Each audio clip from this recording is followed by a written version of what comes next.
ده الموضوع ده بيبقى التسعير ده في حالة منفصلة، ولكن خلّينا دلوقتي نتكلّم إزاي أصلًا إنّك تتكلّم مع العميل وتعرض عليه الخدمة بتاعتك، مهمًا كان بقى إذا كان مثلًا حاجات كده مش محبّب أوي إنّك تحاول تعملها، إنّك تثبت نَفْسك بزيادة عن اللزوم، فاهم قصدي؟ ده ما بيبقاش كويس يعني، حاول إنّك تكون واثق من الخدمة اللي أنت بتقدّمها، ودوّة على فكرة هيبقى أحسن لك بكتير.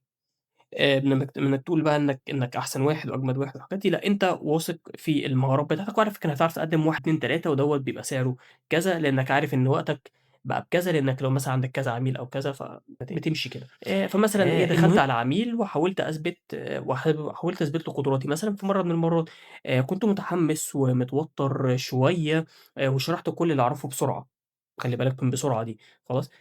في النهاية العميل كان محايد، أنت مش عارف إذا كان هو قابل كلامك والّا مش قابل، ودي حاجة زي كده ما بتبقاش واضحة أوي على فكرة في معظم الأحوال يعني.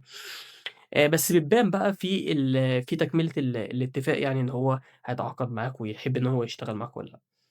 فمن ضمن الحاجات اللي هي يعني إيه، واحد من ضمن العُملا فاهم، ودي حاجة بتحصل مع أي حد. طيب، فالمرحلة التانية بقى حاولت أتقل كده فاهم، مع العميل التاني، فالواحد كده هدّى نفسه عن طريق إني أنا بقى كشخص ابتديت إن أنا عمومًا من research للسوق وكده، ابتديت إن أنا أفهم السوق أكتر.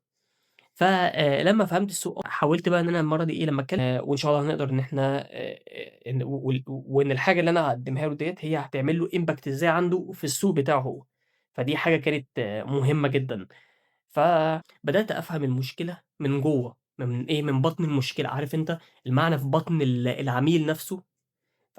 مش إيه المَرّة الأخيرة يعني هي مش المَرّة دي يعني قعدت مع العميل تاني تمام كده، بناءً على إني كنت سامعه قبل كده، إني فهمت هو كان عايز إيه، فهمت أكتر ما أنت تتكلم وتحاول إنك تعرض خدماتك، سيبك من خدماتك، بس أنت حاول إنك تسمعه once إنك سمعته. أنا باتكلم عن أنت طبعًا إيه، شخص يعني بتعرف تعمل المنتجات بتاعته، هتعمل له دراسة سوق، هتعمل له مثلًا إعادة هيكلة للشركة.